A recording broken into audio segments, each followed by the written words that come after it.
I'm Steve Chazin, Vice President of Products for Alarm.com. Thank you so much for inviting me to this group. It's an honor not just to speak today, but to be part of this organization who does a lot to keep families safe. I know that you've had some distinguished keynote speakers, and I'll try not to let you down, but I do promise not to hack anybody's phones. I had heard that was a real event and kind of scary, but I don't know how to do that.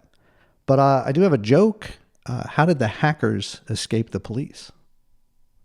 They ran somewhere. Oh, come on.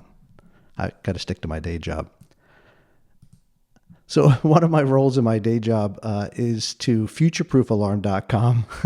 So we're never surprised by innovation in the market. And more importantly, to bring the right technology at the right time to our partners.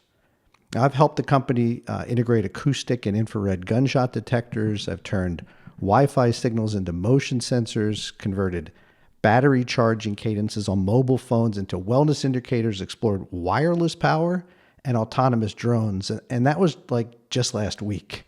I love my job because I get to talk about new technologies every day. And I also do that on my blog at skytech.io, where I like to think of myself as a retro futurist. Someone really who can only predict the future by looking at the past. That's kind of why I'm rocking these iPod headphones and trying to channel my inner Steve Jobs. I'm also the definition of a early adopter. I have well over 400 smart home devices in my home connected to the internet, and I do manage my own Wi-Fi network. Security is a premium here at the Chazin household. Given the growing interest and frankly some of the concern, I wanted to share my thoughts on how AI may impact the landscape on the monitoring industry. And rather than beat around the bush, really take on the central question people have on their minds, which is, will AI replace humans in this industry someday? And I think to predict that future, you have to look at a few times where automation has replaced humans while creating new opportunities in the industry. And since I like a challenge, Steve gave me a couple weeks to put something new together. I wanted to make this a little harder on myself, so I picked some historical paradigm shifts where humans were replaced by machines related to this monitoring industry, which means you probably know a lot more about this than I do, so bear with me. So with that out of the way, I'll start this the way I start my YouTube videos. Let's get started. All right, so the first example of a job completely eliminated by technology is the switchboard operator. Before you could talk to another human, you had to talk to a third person, a switchboard operator. You told them who you were trying to reach, and they made the connections to make it possible to send the electrical signals in order to carry voice.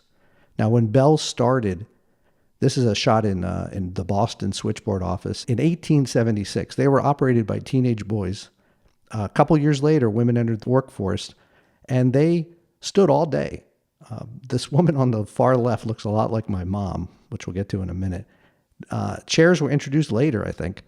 They were also very highly trained. This is a shot of the switchboard training office in Denver in 1910. You can see the trainers in the back watching the students in the front. They had to learn not only how to do the electrical part of it, but they had to do the social part. They had to figure out what someone was trying to ask them, really, who they were trying to connect to, who they were trying to reach. In those days, they just probably had a name. The operators had to figure out how to do that and negotiate with other long-distance operators to make that connection. At their peak, sometime around 1930, AT&T, which was the largest employer in the United States at the time, they employed more than 160,000 operators. They were almost all women between the ages of 16 and 25, and they represented half of AT&T's global workforce. So think about it, the largest company in the time, half of them were switchboard operators. Now, if you wanted to talk to somebody in those days, you could do so as long as they were somewhere on this line. This is 1891, AT&T's network then. So you had to be able to find a line and find somebody on that line in order to communicate. Only 13 years later, look how far that spread. All those red lines are phone connections. And then yet again, a few more years later, it doubled again in growth. But what the problem was at the rate of growth of the phone network, it became physically impossible to hire enough switchboard operators and train them to make all these connections at the speed people wanted the network to grow. So in many ways, the phone network became human constrained. And whenever you're human constrained, you turn to automation. Enter the mechanical switch that could make those connections faster, but more importantly, automatically. Now, the problem with this is you had to push the burden somewhere. So it was pushed down to the consumers, if you think about it. They had to now memorize or write down or have a phone book to figure out the number of who they were reaching. And their act of dialing this, when I did the research on this is pretty incredible. When you put your finger in the number and pull it to the finger stop, I'm not sure how many people ever remember dialing a phone, but when you leave go, the electrical signals from that number actually physically moves a mechanical switch in a switching center somewhere, and it looks like this. And these were windowless offices all over the country. It made the connection for you. These were called step-by-step switches. So with people dialing their own phones and with switches making these automated connections, this human-machine hybrid kind of hit a stride, and the network grew dramatically. In fact, it tripled in size in the 4 years after this automated switch became commonplace. Now, the exciting and interesting thing about this is, who do you think we have to thank for this automation? Meet Mr. Almond Strauger, who of all things was an undertaker in Kansas City. This is circa 1890. So 30 years before the switch became popular, he invented it. Why? He believed that a switchboard operator in his city was routing calls to his competitor, another undertaker, who happened to be her husband. Apparently, he got real suspicious when a family member or a close personal friend died and he didn't get the call to do the burial. So these are his inventions. You can see what he did in 1891. And it's an interesting example of a human who invented a machine because he didn't trust humans. It's also comforting to know that even though this technology was around for 30 years, it didn't get deployed until humans became kind of the bottleneck in the system. So what happened to those human operators? Some took their skills at being really good at helping callers figure out who to connect to and became part of AT&T's 411 or information service. Some became part of business switchboards or professional answering services. You call a company when they're closed, they take a message for you or pass it on. My mom actually worked in one of these in New Jersey, Abel's Answering Service. And the irony here is Abel's Answering Service didn't have its own answering service. So if you're trying to reach my mom while she's working, you couldn't. And you might even say, and this is where I think you know more about this than I do, is the TMA is a direct descendant of these switchboard operators and already benefits from automation and the specialization of people, which is pretty interesting. Now, I just mentioned answering services, so let's stay on that thought and look at this other task that was completely eliminated by technology, the telephone answering machine. Now, before the telephone answering machine, humans had to answer their own phone. Imagine that. They were their own monitoring center operators. Was it a family member calling? Was it a neighbor? Was it emergency? Was it a solicitation? Was it a prank call? Who knows? You had to answer your phone to figure it out. Well, enter in the 1980s, the answering machine. Now, a little homework on this told me that this was the fastest technology adopted in people's homes. Not the VCR, not the computer, not the car, not the air conditioner, the answering machine. And it changed our paradigm on how we communicate with others and how quickly we expect to be connected. So you may not recall this, but let me go back in time a little bit. So thanks to that automated switch that Mr. Strauger invented, for 70 years, people had been calling each other. And then one day, they call somebody and a machine picks up. Your very first thought is, how rude. I'm not leaving my message on a machine, and you'd hang up in disgust.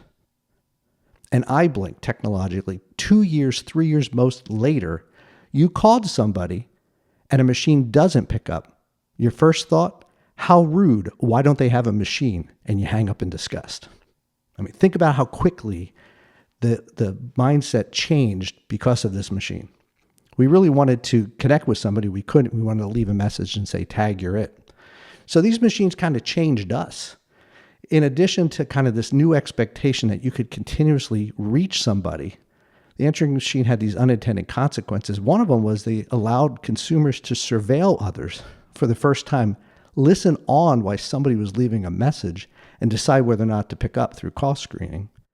They gave people this opportunity to kind of express their own personalities with their outgoing messages. And they also had a message counter on many of them that gave you this understanding of how popular you were. So when you were out, the first thing you do, you'd come back and check the number. It also told you if nobody called you. It's a bit of a social metric that registered your popularity even then, and it's sort of the beginning of social networks. Even today, when my dad visits me, the first thing he has to do when he hits my couch is check his machine. So if you think about it, in some ways, answering machines became precursors to social media platforms. They increased our expectations that we could reach anybody, leave a message anytime. The answering machine itself met its own demise through yet newer technologies, the network answering machine. Now, phone companies saw this opportunity and they decided to build a service you paid for instead of using your own answering machine. And those are now obviously commonplace, I would say almost required on every business phone, which eventually became visual voicemail on our smartphones. Today, you can actually watch AI do its job in real time when someone calls you and it's transcribing it to decide whether you want to pick up. All this helped hasten the end of the terrestrial landline, which brings us to the first of two technologies in the Middle Ages of their transformation thanks to AI. The first one's a security panel. Now, this is a security panel I installed 26 years ago in my own home in New Hampshire. I had no right to do it, but I figured out how to do it, so I did it anyway. And I wired it directly to the Hollis, New Hampshire Police Department, which they let you do back then. The monitoring center operator in those days, again, the descendants of our switchboard operators of yesteryear, they had to use their brains, their instinct, their experience to suss out a real event in action to determine what was going on. Right? So a human operator was required every time to figure out that in most cases, there was no threat to life or property.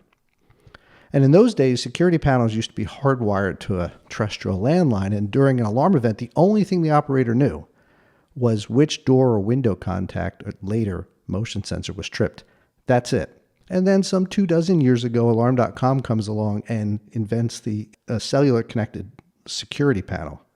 So now not only does this panel, kind of make it more reliable so that Steve Trundle can't cut the wire with his gardening shears, which I think was the origin story I heard. But now it does something more. It constantly sips tiny bits of information about a property and the occupants there, which hadn't happened before. And so this now enables new types of AI-powered services that augment any information any human could maintain in their mind or even know about. So you create new benefits for a bunch of different segments that weren't possible before. The first one is homeowners. So now that 24/7 telemetry from the security panel constantly watches, learns regular patterns of behavior for that home and just that home. So a human can be alerted if things don't look right. So the system doesn't know if it's you opening a window at 2 a.m. to get a breath of fresh air, or it's an evildoer climbing in, but it knows that's not right for you. And it sends you a notification. And it does this even if, especially if, you never arm your panel. So now AI is on alert so humans don't have to be. And here's a valuable service that the consumer can't imagine living without because they have this overwatch they never had before.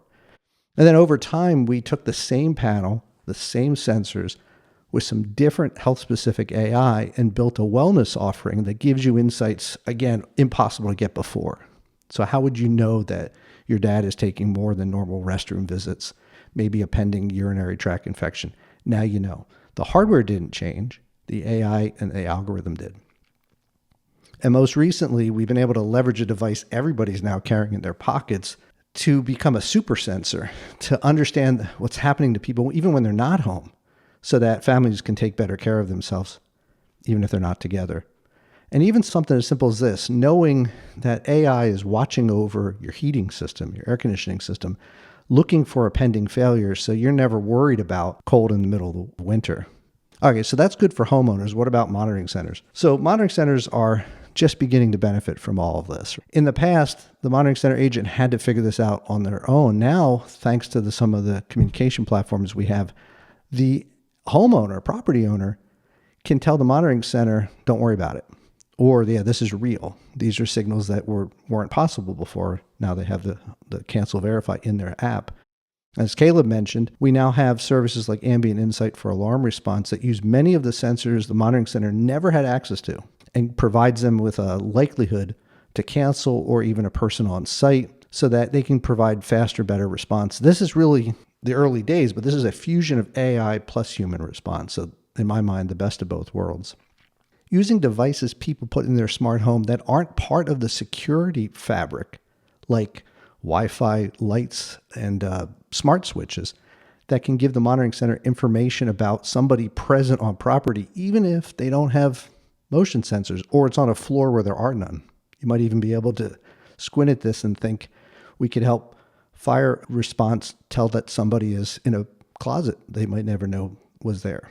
So that's amazing. So I think there's no debate that the recent AI infusion is helpful to humans and helpful to monitoring centers and homeowners and business owners. So with that, let's lean into the second area, probably the more interesting one that's being transformed thanks to AI, and that's security cameras. Now, security cameras, much like security panels, used to be hardwired right back to a dedicated monitoring service. Here's an abandoned CCTV room with CRTs. This was the early days of having humans in a room with their eyes and their brain watching live cameras. Right? Eventually, they got connected to videotapes. So after a break-in, the property owner or police would review the tape to see what happens. Or like in most robbery movies that I've ever seen, the criminal would destroy the tape and hence the evidence of them being there. Eventually, we would measure the value of this closed-circuit TV system based upon how many hours of footage was stored on premises. And some companies like Panasonic would create time-lapse VCRs, so you can cram as much footage on a single tape as possible. Eventually, the videotape went digital, right? We went to hard drives, and we're still improving those even today. You can still add a streaming video recorder with nice hard drives into your system. Eventually, those local hard drives get augmented by the cloud. Now you have this off-site storage that augments the on-site storage that no criminal, no matter how good they are at stealing jewels or breaking into a bank, could ever erase or even find. And in the early days of internet-connected consumer security cameras, this was DropCam. I went back in time and grabbed a screenshot of their website, and I was an early DropCam user. They were sold the same way.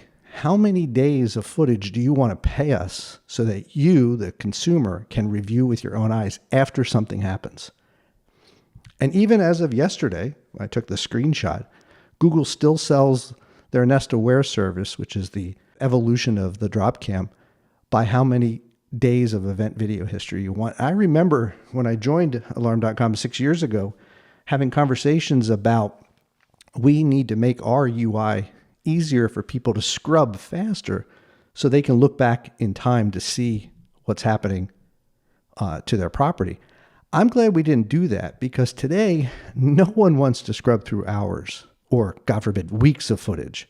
Right? What we want is we want AI to do much of that work for us and only involve us if it thinks something's important to us. So now we have machines assisting humans by watching other machines. They're watching their own cameras. That's pretty amazing. So AI has liberated people from what is really a menial task in the same way that switchboard operators were relieved of what I got to believe was mind-numbing work of plugging in connections. But unlike those automated switches in those days that could only replace a physical wired connection, now we can train AI to be proactive, turning what used to be a dumb camera into a smart security device, in this case, our perimeter guard. If you think about that, that camera was never designed to do anything more than provide a live feed of footage. Now it understands what it's seeing. That's pretty cool. And of course, the video AI is just beginning its ascent on the technology curve, getting better every day. How many of us would have thought that we would have trusted video cameras to keep us safe while transporting our bodies at 85 miles an hour? And I mentioned I'm an early adopter. So yes, I own a Tesla, and it's crazy when you take your hands off the wheel, but it's amazing how quickly you realize this thing probably is better at this than I am, because it's watching 7 cameras at once and I only have 2 eyes. I can't see behind me. About 6 months ago, I got excited about all this video stuff, and I decided to see where the state of the art of AI was going. So I gave myself a task. I wanted to produce a video, but I didn't want to do much of the work. So I asked ChatGPT to create a script and a video shot list for me via a prompt I gave it. I then asked it to do the voiceover. And I love Sir Richard Attenborough. I love the Planet Earth show. So I uploaded a small clip of him talking, and I asked them to create the voiceover based upon the script that ChatGPT gave me. All the video you're about to see was captured entirely by Alarm.com's video analytics platforms, and I asked it simply detect all the animals you see. The music and sound effects were also generated by AI. So I want you to take a look at that. While security cameras are primarily installed to protect people's homes, their ever-watchful eyes often reveal an unseen world. A wild rabbit making a life for itself in the grass unknowingly shares the space with another, a very hungry red fox. He's desperately searching for his next meal, and brave enough to be seen even in broad daylight in our backyards, and to cross streets and driveways to find it. Our yards are home to deer, who forage at night, searching for whatever vegetation is in season. Birds adorn our windows and seem to coexist with our friendly fox. And while all this animal life may go unnoticed to us mere humans, it inevitably stirs the attention of yet another animal, the domesticated descendant of the extinct Pleistocene wolves, also known now as a yellow Labrador retriever.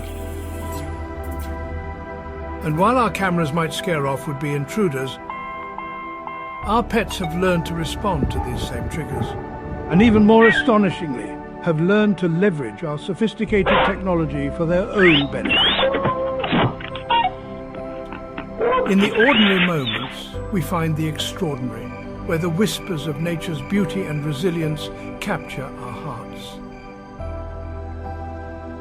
Until next time, may we find inspiration in the hidden wonders that share our world. All of the footage in this documentary was captured automatically by Alarm.com's video analytics platform from a single home in Fairfax, Virginia, North America. Hopefully you like that. Now, all I did was edit it together, and I guarantee you by this time next year, there'll be software that does that for me too. Now, this is all amazing, let's face it, but when it's really important, we still want humans in the loop. That is the enduring value of the monitoring station and the genesis of tools like video verification and new offerings like escalated events and remote video monitoring. This is proactive defensive monitoring, and you can think about it as a new concierge service made possible only through the power of AI. We couldn't do it before. All right, so what can TMA's leadership glean from all this? I think looking back at the jobs that were lost to automation, one thing is clear: you can't stop new technology from solving an old problem better. Mr. Strauger said it himself when he was asked, what about all these people who are going to lose their jobs through automation? And his answer was this: the telephone replaced the messenger boy, as this machine now displaces the telephone girl. Improvements will continue to the end of time, strike where they may. I think that's true. And I think we just have to look back in recent history to see that there's always something new we have to embrace, but we can't lose the core of why we're embracing it. So in the same way that network service providers seized an opportunity to replace consumers' answering machines with their own monthly voicemail services, and how hard drives were replaced by monthly cloud services and new video verification escalated event services, and soon new drone guard services emerge, what AI-powered monitoring service might be on the horizon that you should pay attention to? I think one area to look at very closely is the medical space, because the medical profession is focused on AI for similar reasons, and there's a lot of money involved in this. On one hand, they're concerned that AI might replace, say, the role of a radiologist, because face it, machines are much better at looking at images and changes in images than humans ever will be. I sure hope not, because my son Jonah just became a doctor of radiology, and he has a lot of college dues and bills to pay. And on the other hand, they're excited about this new opportunity for them to access sensor data they never could access before. Every cardiologist will tell you when a patient comes in with an Apple Watch, they get excited because they see data that was never accessible to them before. And what's also happening is perfectly healthy people for the first time really in human history, are strapping on these smart health devices to give them an understanding of what's happening inside their bodies, data they never had before. So they can watch their activity levels through these various wearables. They can track their blood pressure consistently, which used to be hard to do and is always getting easier. They can constantly monitor their blood sugar levels. They can even score their sleep cycles. And we're seeing new technologies that are watching over them, even if they don't wear anything, that can detect respiration changes, heart rates, and even falls, all using radar. And all that data today is mostly locked on their smartphones in their pockets. And some of them can, through some tools, share with family members, but they're having a hard time sharing that with their physicians, if their doctors are even capable of looking at all that data. So we already have concierge medicine. Will we see a concierge proactive health monitoring service emerge in the same way we have proactive security monitoring? People who pay others in a monitoring center to look at signals from their bodies, not their properties. I think so. And we can already predict the future here. History shows that AI is just the latest in a long line of technologies that people will pay for if it improves their lives and or provides peace of mind that help will find them in an emergency. So as the TMA leadership, you could be anxious, I think, about what this means for existing businesses. That's a common anxiety when new things come. Or you can embrace all these possibilities to grow your future. Now, I'm an optimist. I think that's the goal. And you can't stop change anyway, right? The switchboard operator became the monitoring center agent. Answering machine changed the way we expect to communicate with each other. Security panels got connected, and they now provide awareness beyond core security that they were never designed for.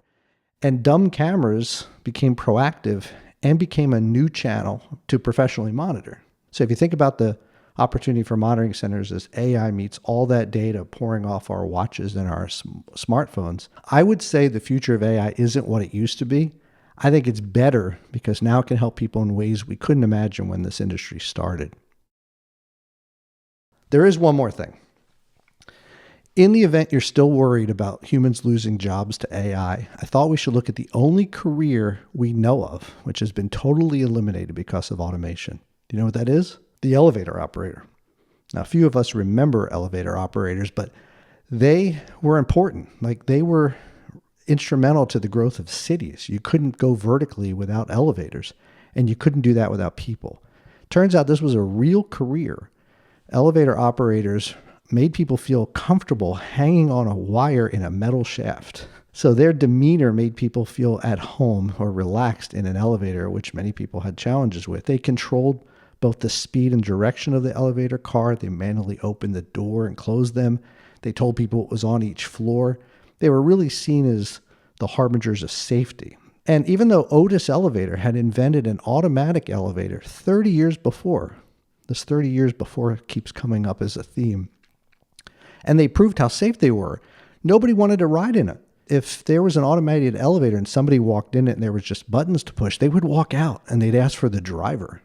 This was the 1940s equivalent of the fully self-driving vehicle, and people didn't want to have any part of it.